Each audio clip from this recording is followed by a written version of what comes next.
नमस्कार, स्वागत है आपका हमारे खास शो स्पॉटलाइट में और मैं हूं आपके साथ राजेश सिंह। आईटी सेक्टर में नौकरियां तो अपार है, लेकिन इस सेक्टर में एंट्री लेने वाले लोगों यानी कि फ्रेशर्स की सैलरी की समस्या से दो चार होना पड़ता है। ऐसा क्यों? इसलिए नहीं क्योंकि डिमांड से ज़्यादा छात्र इंजीनियरिंग कर रहे हैं, क्योंकि अगर आंकड़ों पर नज़र डालें तो साल दर साल नौकरियां तो बढ़ रही हैं, लेकिन फ्रेशर्स की सैलरी में कोई इजाफा नहीं हो पा रहा है। ऐसा क्यों है? इन सारे मुद्दों पर हम चर्चा करेंगे, लेकिन उससे पहले देखते हैं इस खास रिपोर्ट। इंफॉर्मेशन टेक्नोलॉजी सेक्टर में बूम काफ़ी ज़्यादा चर्चा में है और काफ़ी ज़्यादा कहा जाता है कि किस तरह से सॉफ्टवेयर सर्विसेज प्रोफेशनल्स की डिमांड बढ़ रही है, किस तरह से कंपनीज एक डेस्परेट हैं कि टेक टैलेंट को हायर कर सकें। लेकिन डेटा सजेस्ट करता है कि अभी भी एवरेज फ्रेशर सैलरी उतनी इंक्रीज़ नहीं हुई है या स्टैग्नेंट है जो 10 साल पहले थी। अभी भी 30 to 40% ऑफ इंजीनियरिंग ग्रेजुएट्स हैं जिनको प्लेसमेंट ही नहीं मिलता। तो ऐसा क्यों है? हमने एक अटेम्प्ट की है इस बात की गहराई तक जाने के लिए।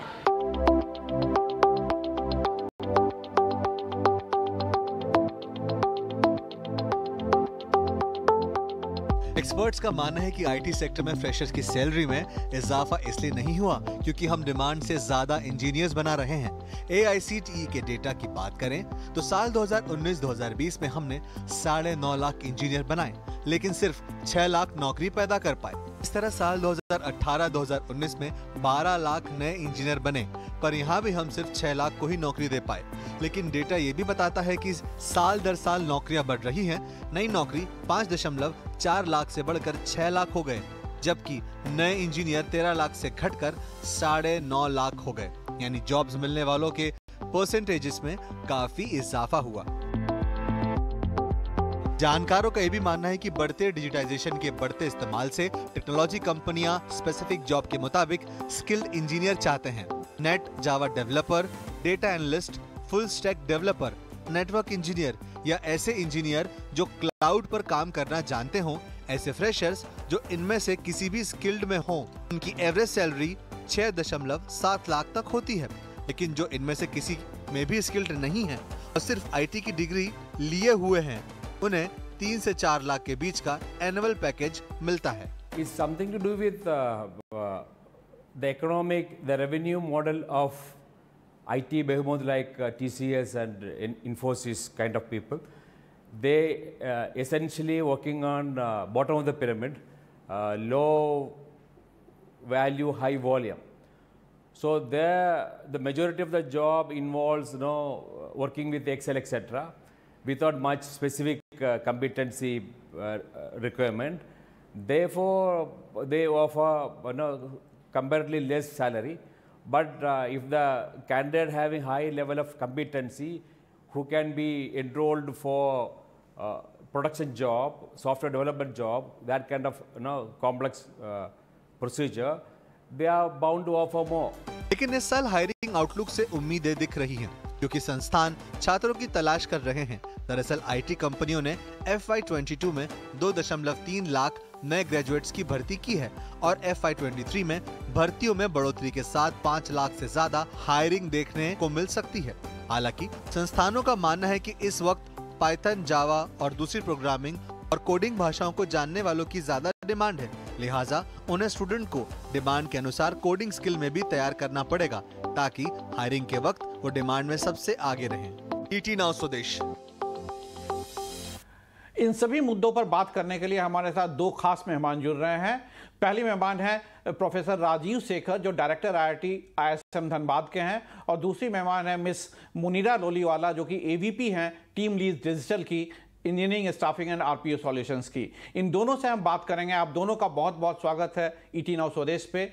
सबसे पहले मुनीरा, मैं आपके पास आना चाहूँगी क्योंकि हम टीम लीज की ये स्टडी पढ़ रहे थे जिसमें ये पता चला है कि पिछले कई सालों से, अगर हम माने तो 8-10 सालों से, फ्रेशर्स जो आईटी सेक्टर में आ रहे हैं उनकी सैलरी में काफ़ी इजाफा नहीं हो रहा है। वो वही 3 से 4 लाख के रेंज में उन्हें सैलरी दी जा रही है। क्या रीजन है? आपको क्यों लगता है ऐसा हो रहा है? अगर हम बात करें टोटल इंजीनियर पास आउट्स की, जो साल भर साल स्टूडेंट्स पास आउट होते हैं, हिंदुस्तान में on an average 15 lakh students pass out होते हैं साल भर साल, जिसमें से सिर्फ 55% स्टूडेंट्स जो है वो जॉब ले पाते हैं और तकरीबन 45% जो स्टूडेंट्स हैं वो अभी भी जॉबलेस है, जिनमें काफी सारे ऑप्शंस बोलते हैं जो इंजीनियरिंग जॉब्स नहीं लेना चाहते हैं, जो स्टूडेंट्स अपस्किल्ड नहीं होते हैं। अगर हम बात करें कि आईटी सेक्टर की, तो आईटी सेक्टर ने ऑन एन एवरेज अगर आप देखें तो 5 लाख स्टूडेंट्स को 55% में से हायर किया हुआ है। बाकी के जो स्टूडेंट्स हैं वो दूसरे सेक्टर्स में हायर होते हैं। किसी भी सेक्टर में हायर होने के लिए जब कंपनी फ्रेशर्स को हायर करती है तो उनकी प्रोडक्टिविटी, उनकी परफॉर्मेंस के लिए उनको अपस्किल किया जाता है, उनको रीस्किल किया जाता है, उनको ट्रेन किया जाता है। तब जाके उनकी प्रोडक्टिविटी और परफॉर्मेंस की हम बात करें, जहां साल 2 साल के बाद आप उस कंप्लीट पोजीशन को प्रोडक्टिविटी में ला सकते हैं। यहाँ दिक्कत अगर हम देखें तो इस बात की भी है कि जो स्टूडेंट्स पास आउट होते हैं, जो कोर्स करिकुलम वो पढ़ते हैं और जो अवेलेबिलिटी ऑफ जॉब्स है, जो रोल्स है, उनमें क्या कॉम्बिनेशन है, उनमें क्या कनेक्शन है। ज्यादातर जो है वो स्टूडेंट्स जो पास आउट होते हैं वो किसी इस वजह से जो स्किल्स मैच नहीं है, इसीलिए वो रेडीली जॉब अवेलेबल नहीं होते हैं। जहां पे ये जरूरत है कि करिकुलम को, जो करंट हमारी न्यू एजुकेशन पॉलिसी है गवर्नमेंट के चलते, उस एजुकेशन पॉलिसी के थ्रू इस कोर्स करिकुलम में काफी डिफरेंस आने चाहिए, काफी नई चीजें होनी चाहिए, जिससे रेडीली एम्प्लॉयबल जो कैंडिडेट्स हैं वो बाहर आ सकते हैं। ऑल्सो अगर आप देखें तो काफी हद तक आईटी कंपनीज ने इन फ्रेशर्स की सैलरी में काफी योगदान दिया है। ऑन एन एवरेज अगर आप देखेंगे तो 10 से 12% का हाइक लास्ट 2 साल में फ्रेशर हायरिंग में हुआ है, जबकि दूसरे सेक्टरों में अभी भी परसेंटेज सैलरी हाइक जो है 6 से 7% के बीच में है। तो काफी रीजंस हैं इनके, जहां पे एक हमने बताया जो नई करिकुलम है जहां पे ब्रिज कोर्सेज भी अवेलेबल है, लेकिन उन ब्रिज कोर्सेज के बावजूद जो स्टूडेंट्स है वो इमीडिएट बेसिस पे प्रोडक्टिविटी परफॉर्मेंस को नहीं दर्शा पाते हैं, जहां उनकी जो जॉब रोल है और जो स्किल्स है उसमें एक गैप है। सबसे पहली बात ये। दूसरी बात ये कि अगर आप डिग्री अप्रेंटिसशिप की बात करें, जो हिंदुस्तान में अभी काफी तेजी से बढ़ रहा है, लेकिन यहाँ पे सिर्फ 2.5 लाख के करीब डिग्री अप्रेंटिसेस है, जबकि आप दूसरे देशों की बात करें, जर्मनी है या यूके है, जहां पे ऑलमोस्ट 40 लाख स्टूडेंट्स है या 20 to 25 लाख स्टूडेंट्स है इस क्षेत्र में। सो ये एक बहुत अहम क्षेत्र है जहां पे इंस्टीट्यूट्स, गवर्नमेंट तथा ऑर्गेनाइजेशंस, जो कंपनियां हैं, उनको साथ में जुड़कर इस क्षेत्र में बढ़ोतरी करनी चाहिए, जिससे आप काम भी पढ़ाई भी, जो साइकिल और व्हील को आप सेगमेंट कर सकते हैं, जिससे ज्यादा एम्प्लॉयबल स्टूडेंट्स बाहर आ पाएंगे। ये मेरा मानना है। बिल्कुल आपने ठीक कहा। चलिए इसी बात पे हम रिएक्शंस ले लेते हैं प्रोफेसर राजीव शेखर से। राजीव शेखर जी, आपका क्या मानना है? क्या हम 4-4.5 साल तक जो पढ़ाते हैं स्टूडेंट्स को, उसमें उन्हें प्रैक्टिकल एक्सपीरियंसेस नहीं दे पाते हैं? क्या कोर्स करिकुलम में बदलाव की ज़रूरत है, जो कि अगर टेक्नोलॉजी के बदलाव के साथ वो सही साल नहीं हो पा रहा है? ऐसी ज़रूरत है कि आपको क्या आप इस मुनीरा लोलीवाला की बातों से सहमत हैं? देखिए, मेरा ये मानना है कि सब सॉफ्टवेयर को एक ही चश्मे से नहीं देखा जाना चाहिए। एक बड़ा सेगमेंट आ रहा है टेक्निकल सॉफ्टवेयर का। आजकल आप देखिएगा, जैसे मैं इंजीनियरिंग की बात कर रहा हूँ, इंजीनियरिंग की पढ़ाई में माइनिंग हो, मैकेनिकल हो, मेटलर्जी हो, टेक्निकल सॉफ्टवेयर का बहुत बड़ा रोल है। और उसमें अलग तरह के रिक्वायरमेंट्स है। जैसे आईआईटी के स्टूडेंट्स जाते हैं तो उनको लिया जाएगा। काफी कंपनीज हैं, जैसे कंप्यूटेशनल फ्लूइड डायनेमिक्स है, वेरी टेक्निकल सब्जेक्ट, तो उसके लिए अलग लोग की जरूरत होती है। आजकल मशीन लैंग्वेज, ब्लॉकचेन एप्लीकेशंस की बात होती है, उसमें अलग लोगों की जरूरत होती है। और मैं आपको एक एग्जांपल देना चाहता हूं कि आगे घर कैसे प्लान होगा। पहले क्या होता, आपको घर डिजाइन करना पड़ता है तो आर्किटेक्ट के पास जाते हैं, लेकिन अब ऐसा सॉफ्टवेयर आएगा कि आपने लिख दिया, कह दिया कि भाई मेरी जमीन इतनी है, मुझे इतना प्लिंथ एरिया चाहिए, उसमें इतने कमरे होने चाहिए, किचन इतना बड़ा होना चाहिए, खिड़कियां, तो वो सॉफ्टवेयर अपने सब अंदर में कैलकुलेशन करके आपको डिजाइन दे देगा। फिर आप डिजिटल वॉक थ्रू की तरफ से आप घर में जा सकते हैं और फिर देख सकते हैं कि भाई लगता है मेरा सिंक सही जगह पे नहीं है, उसको ये करे, ये विंडो बड़ा होना चाहिए, आपने इनपुट दिया तो और उसके बाद आपका नया घर का संस्करण तैयार हो जाता है। ये बहुत टेक्निकल चीज है। जैसे आप कार की डिजाइन की बात करते हैं, वहां कंप्यूटेशनल फ्लूइड डायनेमिक्स आता है, उसमें मटेरियल्स है, उसका क्या स्ट्रेंथ होता है, उसकी भी सॉफ्टवेयर आती है।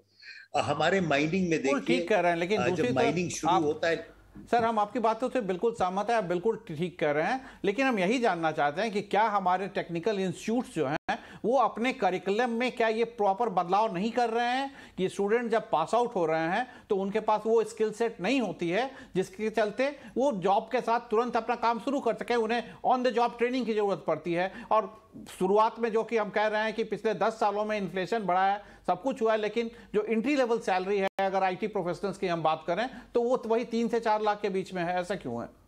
नहीं तो वही तो मैं बोल रहा हूं कि एक टेक्निकल सॉफ्टवेयर है, उसमें लोग अच्छे सैलरी में हायर करते हैं, आईआईटी से भी जैसे गूगल में हायर किया तो उसका अच्छा सैलरी है।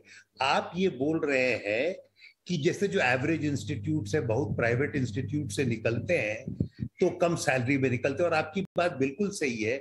इवन अभी भी आईआईटी में पूरे तरह से कोर्सेज में सॉफ्टवेयर अभी आया नहीं है, हम लोग उसको लाने की कोशिश कर रहे हैं, रिसर्च में है, और छोटे इंस्टीट्यूट में तो ये प्रॉब्लम है ही। लेकिन इसमें एक बात मैं आपको कहना चाहता हूं कि ये जो सैलरी है, अब मेरा कहना, आपने एक ऋतिक रोशन का ऐड देखा होगा जो सॉफ्टवेयर प्रमोट करता था, पहले मुझे बड़ी नाराजगी हुई, फिर मैंने देखा कि कल जो कॉल सेंटर का रोल था 1990s में, जबकि सिंपल ग्रेजुएट्स को अच्छी तनख्वाह मिलती थी, वो ये रोल करेगा सॉफ्टवेयर आज का। और आज जो आप 4 और 5 लाख की बात करते हैं, ये वो लोग हैं जो हाई एंड में नहीं करेंगे। एनिमेशन का फॉर एग्जांपल, आपने पाइथन सीख लिया तो आपको बताया जाएगा, पूरा स्टेप्स दिया जाएगा, आप उसको पाइथन में मशीन लर्निंग का कोड करेंगे। तो कहने का ये मतलब है कि ये बात बिल्कुल सही है कि बहुत संस्थान में सॉफ्टवेयर उस तरह नहीं पढ़ाया जाता, कोर्सेज से इंटीग्रेट नहीं किया जाता है। लेकिन ये भी समझना होगा कि ये 4 या 5 लाख जो सैलरी वाले, इनको नजरअंदाज नहीं करना है, बिकॉज ये इसका ये मतलब है 4 लाख या 5 लाख मिला कि maybe they don't have enough skills, technical skills, so that they can get higher salaries. वही चीज हम भी आपसे कह रहे थे कि टेक्निकल स्किल उनके पास नहीं है, तो क्या हमें इंजीनियरिंग जो कोर्सेज है उसमें उन टेक्निकल स्किल्स को उन्हें सिखाया जाना चाहिए कि वो आगे चल के ऑन द जॉब में ही सीखेंगे? मुनीरा लोलीवाला, मैं आपकी राय जानना चाहता हूं। मेरे अनुसार काफी सारी ऑर्गेनाइजेशंस है, कंपनीज है जो ऑलरेडी काफी इंस्टीट्यूट्स के साथ जुड़ रही हैं, ये इस ब्रिज गैप को ब्रिज करने में कि किस तरह के कोर्सेज, किस तरह का प्रैक्टिकल नॉलेज इन्फ्यूज किया जाए जो करंट हमारा करिकुलम है इंजीनियर्स के लिए या इन तरह के फ्रेशर्स के लिए, ताकि हम पूरा 100% तो लोगों को जॉब्स के लिए एम्प्लॉय कर पाए, ये उम्मीद कर सकते हैं। लेकिन अगर आने वाले क्वार्टर्स में देखा जाए, सालों में देखा जाए, तो मेरे अनुसार जो हमारा 55% का जो रेशियो है वो कम से कम आसानी से 60% तक बढ़ सकता है। ये केवल इसी वजह से हो सकता है कि टायर 1 इंस्टीट्यूट्स को अगर हम ना देखें और टायर 2 और टायर 3 इंस्टीट्यूट्स की बात अगर हम करें तो वहां पे ज्यादा दिक्कत है, वहां पे ज्यादा अटेंशन की जरूरत है, जिससे अगर कंपनीज, गवर्नमेंट और इंस्टीट्यूशंस साथ मिलकर जुड़े, काफी सारी कंपनीज हैं जिन्होंने अपने खुद के जो आने वाले स्किल सेट्स हैं, जो बेसिक स्किल सेट्स है, अगर हम पाइथन, फुल स्टैक, इनकी ना भी बात करें तो काफी सारे ऐसे बेसिक वेनिला आईटी के स्किल सेट है जो करंट स्टूडेंट्स को सिखाए जा सकते हैं with in a crash course of 3 महीने, 4 महीने, 6 महीने का जो फाइनल सेमेस्टर होता है, उसमें उसको इन्फ्यूज किया जा सकता है, जिससे ये दिक्कत कुछ हद तक कम हो सकती है। बिल्कुल आपने ठीक कहा, ये ज़रूरत है हमें अपने इंस्टीट्यूट में ये करने की। प्रोफेसर राजीव शेखर, हम आपसे ये जानना चाहते हैं कि हम AICTE की डाटा को देख रहे थे, आज से 4 साल पहले भारत में करीब 6,500 इंजीनियरिंग कॉलेजेस थे, वो घट के अब 5,900 हो गए, यानी कि हर साल दर साल कॉलेजेस बंद हो रहे हैं। स्टूडेंट जो करीब 15 लाख हर साल पास होते थे, वो पिछले साल का आप डाटा देख रहे थे, मे बी कोविड का कुछ इम्पैक्ट रहा, वो सिर्फ 9.5 लाख रह गए हैं। तो क्या ये भी एक डिटोरिएशन है कि इंजीनियरिंग में लोगों को नौकरी नहीं मिल रही है या क्वालिटी ऑफ स्टैंडर्ड एजुकेशन नहीं हो रहे हैं? बहुत सारे प्राइवेट इंस्टीट्यूट खुल गए हैं जिनके पास इंफ्रास्ट्रक्चर नहीं है, प्रोफेसर्स नहीं है। तो क्या ये भी एक रीजन हो सकता है कि हम अच्छे इंजीनियर नहीं पैदा कर पा रहे हैं? आप बिल्कुल ठीक कह रहे हैं। आफ्टर ऑल आप देखिए कि क्या चाहिए। अच्छा, सबसे पहले रिक्वायरमेंट है अच्छे प्रोफेसर्स चाहिए, क्वालिफाइड प्रोफेसर्स चाहिए, अच्छा इंफ्रास्ट्रक्चर चाहिए, लैब फैसिलिटीज चाहिए। जब वो होगा ही नहीं तो आप अच्छे स्टूडेंट्स कैसे निकालते? और यही रीजन है कि स्टूडेंट्स जाते हैं बड़े होप से प्राइवेट इंस्टीट्यूशन में, जब देखते हैं उन्हें अच्छी नौकरी भी नहीं मिलती है तो ग्रेजुअली ये स्वाभाविक है वो सब बंद हो गए। तो ये एक बहुत बड़ा रीजन है। लेकिन एक बात, मैडम की बात में एक एक्सटेंड करता हूं, आज जो हमारे पास बहुत बढ़िया रिसोर्स आ गया है, ऑनलाइन रिसोर्सेज। आप हमारे आईआईटी के एनपीटीईएल लेक्चर्स देख सकते हैं, कोर्सेरा देख सकते हैं, एडेक्स देखते हैं। और मेरा तो मानना है कि जो बेसिक, जो प्लेन वनीला आईटी की जो मैम बात कर रही थी, वो लोग काफी खुद ब खुद, जिनमें इच्छा है, खुद ब खुद वो अपना सीख सकते हैं। बिकॉज वो आप वेब में जाइएगा, ऑनलाइन प्लेटफॉर्म्स में डिफरेंट लेवल्स के कोर्सेज हैं। बिल्कुल, आप ठीक कह रहे हैं, लेकिन यही चीज़ हम जानना चाहते हैं कि दूसरी तरफ हमने अभी एक पढ़ रहे थे, कोई 360 एक कोचिंग इंस्टीट्यूट है, उन्होंने 13 आईआईटी से आरटीआई के जनरेट कुछ डाटा इकट्ठा किया था, और उन डाटा को देखकर एक सिविल इंजीनियरिंग के केस में जैसे कि वो डाटा इकट्ठा हुआ था, इवन आईआईटी से पास आउट इंजीनियर्स जो हैं उसमें से 57% इंजीनियर्स को प्लेसमेंट नहीं मिला है। तो इसमें क्या रीजन है कि देश के प्रीमियर इंस्टीट्यूट जो आईआईटीज हैं वहां भी अगर अब सिविल इंजीनियर्स को नौकरी नहीं मिल रही, जबकि सरकार देश में इंफ्रास्ट्रक्चर पर बहुत काम हो रहा है और काफ़ी ब्रिजेज और ये बन रही हैं। इनफैक्ट हमारे इंफ्रास्ट्रक्चर का $3 ट्रिलियन का इन्वेस्टमेंट की बात है, फिर भी सिविल इंजीनियर्स को जॉब नहीं मिल पा रहा है। इसका मतलब ये है कि हमारे एजुकेशन पॉलिसी में कुछ दिक्कत है, छात्रों को, स्टूडेंट्स को जो पढ़ाना चाहिए, जो ट्रेनिंग दी जानी चाहिए, वो नहीं हो पा रहा है। और ये अगर आईआईटी जैसे इंस्टीट्यूट नहीं कर पा रहे हैं तो हम प्राइवेट इंस्टीट्यूट की बात क्या करें? नहीं, आप सही बोल रहे हैं। हम लोगों को भी अपग्रेड करना है। जैसे मैं आईआईटी आईएसएम की बात कर रहा हूँ, अब बहुत जगह अभी भी ट्रेडिशनल तरीके से पढ़ाया जाता है, तो हम लोगों ने भी कहा है सॉफ्टवेयर ओरिएंटेड डिजाइन। अब क्या रीजन है? अभी ये तो बहुत इकोनॉमी पे भी डिपेंड करता है, और ये भी डिपेंड करता है किस तरह के उनको किस तरह के स्टूडेंट्स चाहिए।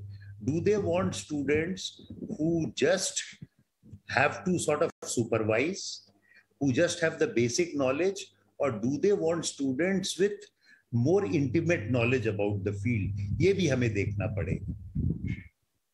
बिल्कुल, इसी बात पे मुनीरा मैं आपका रिएक्शन लेना चाहता हूं कि पहले ये कहा जाता था आईआईटी से अगर पास आउट कोई हैं तो वो ड्रीम इंस्टीट्यूट होते थे और ड्रीम जॉब्स मिलते थे आपको, लेकिन ये डाटा देखकर अब लगता है कि वो भी ये नहीं रह गया और बच्चे जो इंजीनियरिंग पढ़ने से कतराने लगे हैं।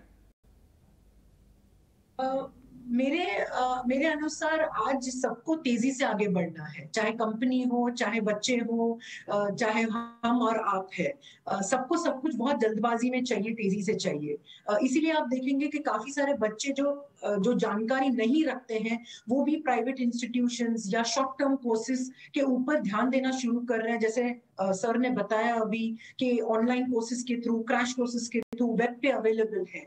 तो ऐसा लग रहा है कि काफी सारे स्टूडेंट्स को ऐसा अनुमान है कि कुछ भी तरह के छोटे कोर्सेज, क्रैश कोर्सेज करके हम उसको फास्ट पा सकते हैं। बट मेरे हिसाब से ऐसा नहीं है। जो प्रॉपर ट्रेनिंग है, जो कंप्लीट एजुकेशन है सिस्टम, वो जरूरी है, वो नियमित रूप से होनी चाहिए। रहा सवाल डिफरेंस करने में कि आईआईटी एक ड्रीम जॉब हो सकता है या दूसरे इंस्टीट्यूट्स हो सकते हैं, इस पे मैं ये कहना चाहूंगी कि किसी भी तरह का स्टूडेंट जो पास आउट होके बाहर आता है, चाहे वो आईआईटी हो या चाहे आईआईटी से ना हो या किसी भी इंस्टीट्यूट से हो, ये डिपेंड करता है दो चीजों पे कि उसने अपने तमाम एजुकेशन जर्नी में क्या एजुकेशन लिया और आगे उसे किस एरिया में जाना है। हमने काफी ऐसे भी स्टूडेंट्स देखे हैं जो आईआईटी में पास आउट होके अच्छे जॉब्स ना लेकर के अपना कुछ डिफरेंट करना चाहते हैं। तो ये उन पे भी डिपेंड करता है कि वो किस दिशा में आगे जाना चाहते हैं।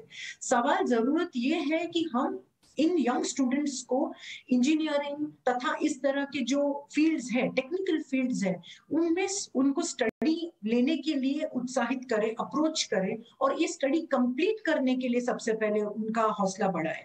तब जाके इनको आप जॉब्स के बारे में बात कर सकते हैं। जब ये स्टडी लेंगे नहीं, उनको कंटिन्यू नहीं करेंगे, आसान चीजें लेना चाहेंगे, तो हम कभी भी इन आगे के मुद्दों को रिजॉल्व नहीं कर पाएंगे। सो जरूरत यही है अभी। और अगर हम बात करें स्टूडेंट्स की, तो मैं खासकर कहना चाहूंगी कि अगर आप देखेंगे महिलाओं की जो परसेंटेज है जो इन तरह की टेक्निकल स्किल्स या टेक्निकल एजुकेशन को लेना चाहते हैं, उनकी तादाद काफी कम है। तो जरूरत है कि उनकी तादाद बढ़ानी चाहिए, बिकॉज वो आपका फ्यूचर है। जब आप उनको प्रोत्साहित करेंगे कि आप बेसिक नॉर्मल वेनिला एजुकेशन ना चूज करके आप जाएं, जो टेक्निकल फील्ड्स हैं उसमें एडुकेट हो, आप उसमें स्टे करें, उसमें कंटिन्यू करें, उस करिकुलम को कंप्लीट करें और फिर आप उसमें आगे जॉब करने की जो स्किल्स हैं उसको आप यूटिलाइज करें, तब जाके हम आगे के प्रॉब्लम्स को बात कर पाएंगे। तो मेरे हिसाब से ये जो परसेंटेज है बच्चों को उत्साहित करना, उनको प्रोत्साहित करना इन क्षेत्रों में,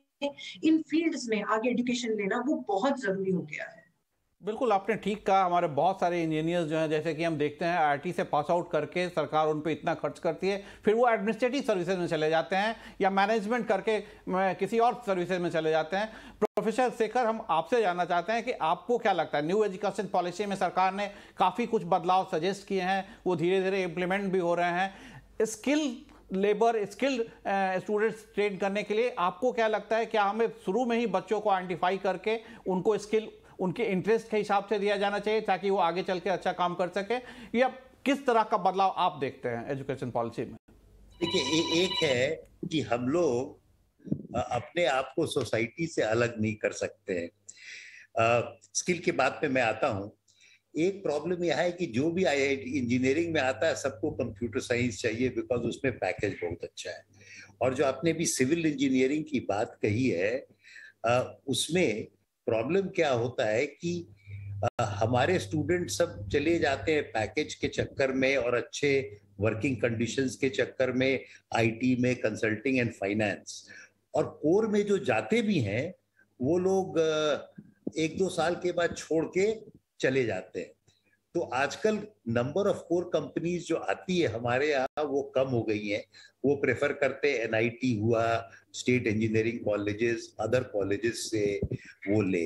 अच्छा, स्किल तो करना ही है। जैसे हम कह रहे थे कि हम आईआईटी आईएसएम में एक हमारे एजुकेशन का एक प्रॉब्लम है कि हमारा पूरा एजुकेशन थ्योरी बेस्ड है। आप देखिए, प्रैक्टिकल को कोई सीरियसली नहीं लेता था। जब हम स्टूडेंट थे हमने नहीं सीरियसली लिया और अभी भी वही हाल है।